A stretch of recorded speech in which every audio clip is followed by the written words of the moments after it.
নমস্কার বন্ধুরা, শিবানীজ রান্নাঘরে সবাইকে স্বাগত। আজ আমি নিয়ে এসেছি চিংড়ি মাছের একটা ভীষণই টেস্টি রেসিপি। চিংড়ি মাছ তো আমরা অনেক রকমভাবেই খেয়ে থাকি, কিন্তু এভাবে একবার করে দেখবেন, গরম গরম ভাতের সঙ্গে আর কিছুই লাগবে না। রেসিপিটা কিন্তু ভীষণই সুন্দর হয় খেতে। চলুন তাহলে রেসিপিটা দেখে নেওয়া যাক। এখানে আমি আমার প্রয়োজন মতন চিংড়ি মাছ নিয়ে নিয়েছি। মাছগুলোকে কেটে ধুয়ে ভালো করে পরিষ্কার করে নিয়েছি। আর দেখুন, পিঠের যে নোংরাটা থাকে ওই নোংরাটাও আমি ফেলে দিয়েছি। আর চিংড়ি মাছের মাথাটাও কিন্তু আমি ফেলে দিয়েছি, এটা আপনারা দেখেই বুঝে যাবেন। তারপরে এখানে আমি প্রায় 5 থেকে 6টা মিডিয়াম সাইজের পেঁয়াজ এভাবে একটু স্লাইস করে কেটে নিয়েছি। এটা আপনারা দেখেই বুঝে যাবেন।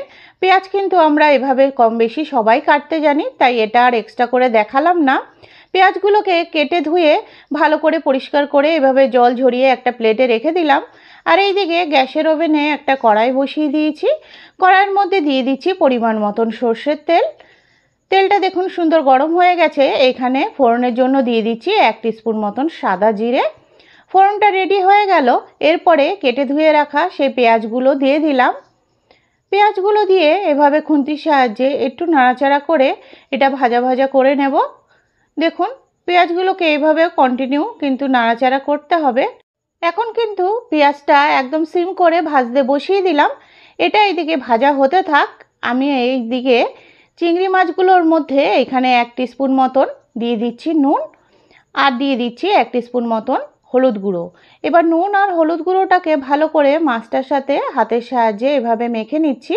এটা আপনারা দেখেই বুঝে যাবেন। দেখুন, এটা চিংড়ি মাছগুলোকে ম্যারিনেট করে 5 মিনিটের জন্য একটা সাইডে রেখে দেবো। আর এই দিকে দেখুন, পেঁয়াজটাও কিন্তু গোল্ডেন কালার ভাজা হয়ে গেছে। এরপরে পেঁয়াজটাকে এভাবে খুন্তির সাহায্যে একটা সাইডে আমি এভাবে রেখে দিচ্ছি। দেখুন, পেঁয়াজটা দেখুন একটা সাইড করে দেওয়া হয়ে গেল। এরপরে ম্যারিনেট করা চিংড়ি মাছগুলো আমি এভাবে করে দিয়ে দিচ্ছি। দেখুন,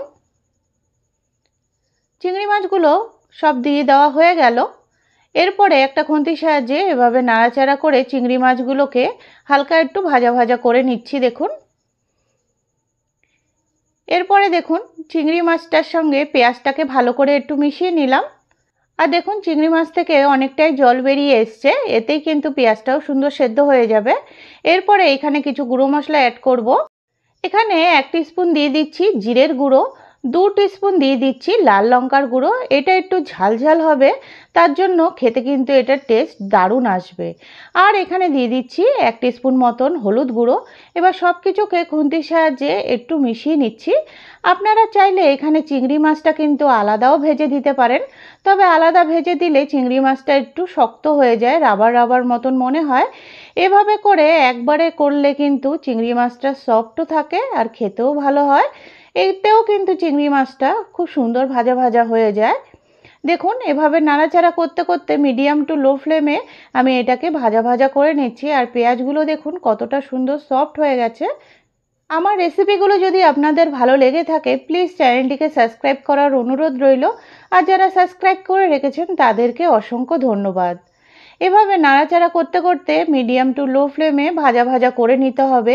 আর এটা যত শুকনো শুকনো হবে খেতে কিন্তু ততটাই টেস্ট হবে। রেসিপিটা কিন্তু গরম গরম ভাতের সঙ্গে দুর্দান্ত লাগে, একবার হলেও ট্রাই করে দেখবেন। আর রেসিপি ভালো লাগলে অবশ্যই একটা লাইক করবেন। আজ তবে এটুকুই।